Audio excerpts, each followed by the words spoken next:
After collaborating closely on Born on the 4th of July, John Williams and Oliver Stone reunited to create two powerful portraits of contemporary American history: JFK, 1991, and Nixon, 1995. These monumental works explore the legacies of two unforgettable presidents: John F. Kennedy, who was turned into a myth through memory, and Richard Nixon, who was at odds with his own time and caught between ambition and his deep contradictions.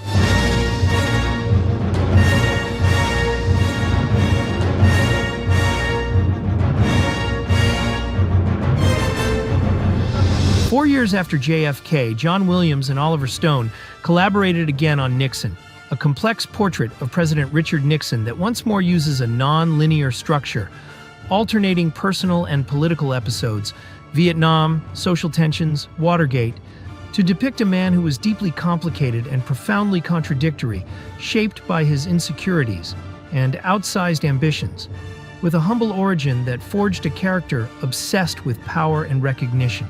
John Williams' score reflects this chaos. In the main theme, for example, the orchestra seems to fight against itself, combining harmony and dissonance, generating constant tension, and highlighting the president's internal and external disorder.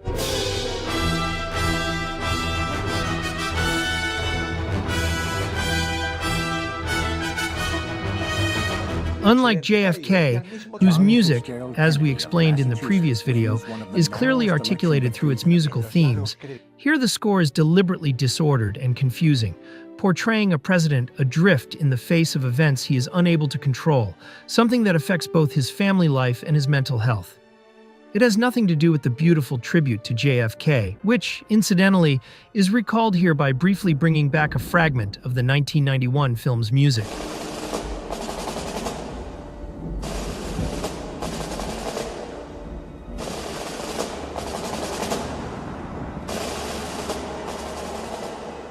There's a wide variety of musical ideas, from the conspiratorial material. Nobody's going to beat Kennedy in '64 with all the money in the world.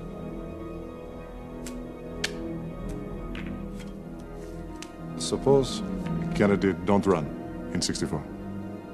To Nixon's emotional breakdowns. They look at you, they see what they want to be. They look at me,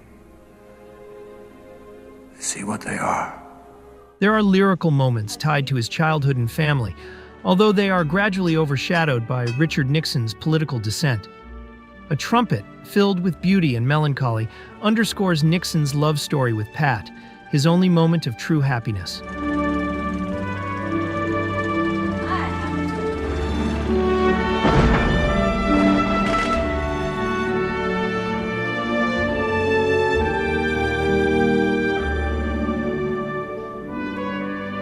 It is the music of a memory that will eventually fade, heard here for the last time. You were the most beautiful thing I'd ever seen. I don't want to lose you.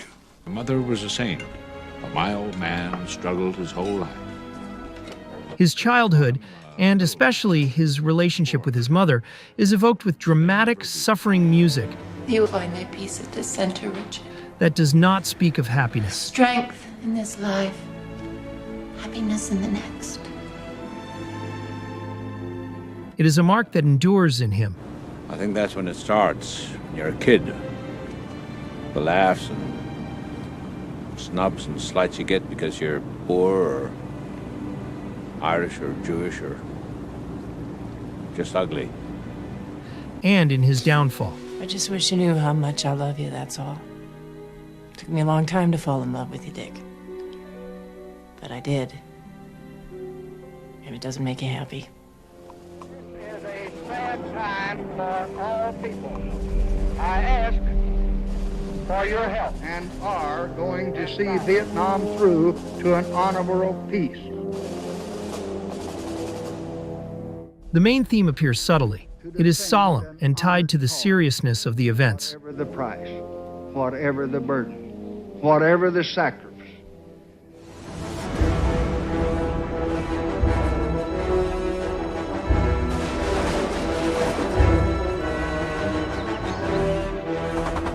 Nixon wants to confront them with the same force as the music that represents the tensions of the historical moment.